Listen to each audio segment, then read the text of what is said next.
Сәлем барлықтарыңызға. Сіздермен бүгін осындай қатпарлы, өте дәмді етсіз самсаның жасалу жолын көрсететін боламын. Міндетті түрде жасап көріңіздер және видеоның соңына дейін қарауды ұмытпаңыздар. Ең алдымен ыдысымызды алып, жылы суымызды құйып, тұзымызды және бір жұмыртқамызды салып, жақсылап тұзымыз ерігенше араластырып аламыз. Және кішкентай шым-шым ашытқы салатын боламыз. Жақсылап араластырып алып, енді еленген ұнымызды саламыз. Міндетті түрде ұнымызды елеп аламыз. Сол кезде қамырымыз қатпар-қатпар болып шығады. Осылай жұмсақ қамыр болу үшін алдымен вилканың көмегімен осылай елеп аламыз. Кейін қолымызбен жақсылап қамыр елейтін боламыз. Осылай міне жақсылап қамырымызды, жұмсақ қамыр елеп аламыз.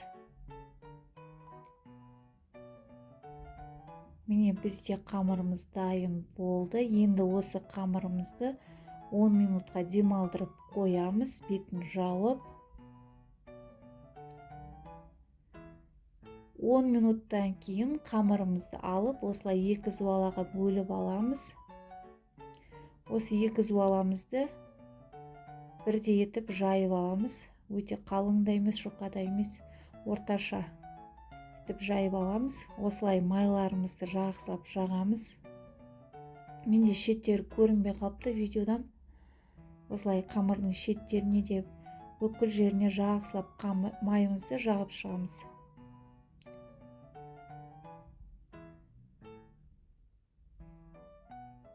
Бір келкетіп осылай жағамыз. Сосын екінші қамырымызды үстіне қоямыз.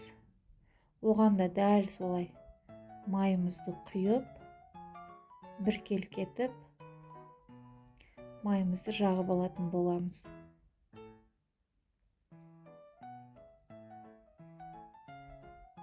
Майды негізімен осылай самса істейтін кезде алдын ала шығарып қоямын. Бөлме температурасында өзі еріп тұрады. Ешқандай газге ертіп жүрмеймін. Осылай өзі жұмсақ болып еріп тұрады. Енді осы қамырымызды шетінен жақсылап орап шығамыз. Жақсылап тығыздап ораймыз. Жақсылап орап, екі шетін осылай бекітіп, және кішкене айналдырып аламыз, спираль сияқты. Енді осылай қамырымызды орап, холодильникке салып қоямыз жарты сағатқа. Жарты сағаттан кейін алып, осылай менде қазір осы тең жартысы 15 штук шықты. Негізі 33 штук шығады. Қазір мен 15 штугын істеймін. Міне осылай тең жартысын алып, осылай жасап аламыз.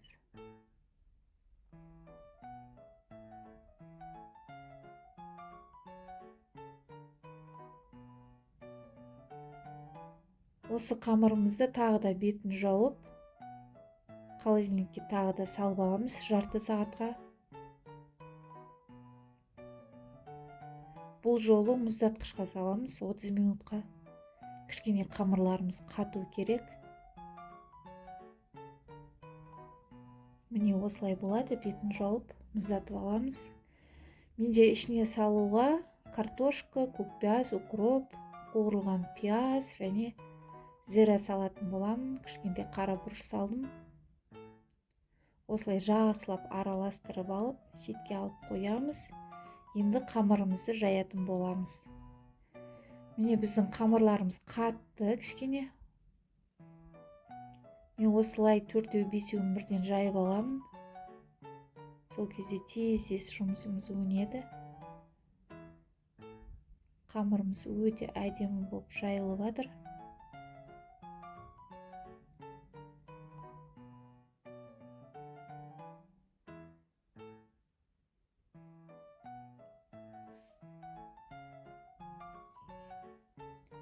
бесіншісінде осылай жайып аламыз. Міндетті түрде жасап көріңіздер қыздар, өте сондай дәмді әрі тез жасалатын самса. Енді осы қамырларымызды бүйтіп жайып алып, ішіне қоспамызды қосамыз. Осылай салып алдым мен. Бесеуіне бірдей қып. Бір үлкен қасықтан салсаңыздар жеткілікті. Осылай жақсылап жарты ай тәріздес қыламыз.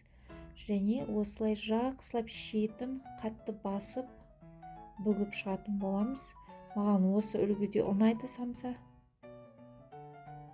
Осылай қараңыздар. Көрсетемін жақсылап сіздерге.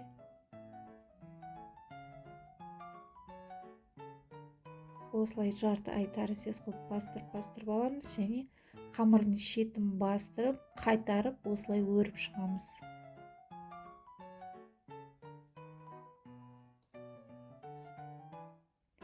Бір жасап үйренсеңіздер, өте әдемі самсаның үлгісі болады. Дастарханға қойғанда әдемі самса болып шығады. Міне бесеуін осылай бүгіп алдым. Қалғандарын да осылай бүгіп аламыз.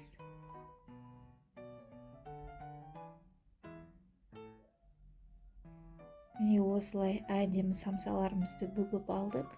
Осыны мұздатқышта сақтасаңыздар да болады. Бетін жауып, қатырып қойып, қонақ келген кезде алып, бірден пісіруге де болады. Мен қазір пісіремін. Негізі осылай сақтап қойсаңыздар болады. Енді тапамызға саламыз. Әдемілеп салып аламыз.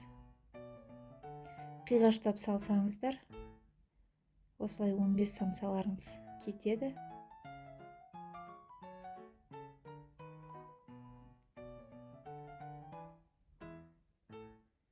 Енді осы самсамыздың бетіне ешқандай жұмыртқа жақпаймыз. Кәдімгі салқын суды сеуіп жіберемін. Және өздеріңізге ұнаса, күнжіт қойыңыздар бетіне. Дәмі ерекше дәм береді. Ақ күнжіт әсіресе. Балаларға жегізе алмаймыз күнжітті. Осы самсаның бетіне сепкенде таласып жеп қоятын болады. Енді қызып тұрған духовкамызге қызарғанша пісіріп аламыз. Міне бізде самсаларымыз дайын болды. Өте әдемі самсалар шықты. Сондай қамыры үлпілдек ауызда еритін самса болады. Өте қызартып та пісірмеймін. Мен осылай ақшылда ұнайды маған. Дастарханға қойғанда әдемі шығады. Және балаларыңыз сүйсініп жейтін болады. Міндетті түрде жасап көріңіздер. Егер де ұнаса лайк басып, комментарий жазуды ұмытпаңыздар. Барлықтарыңызға ас болсын.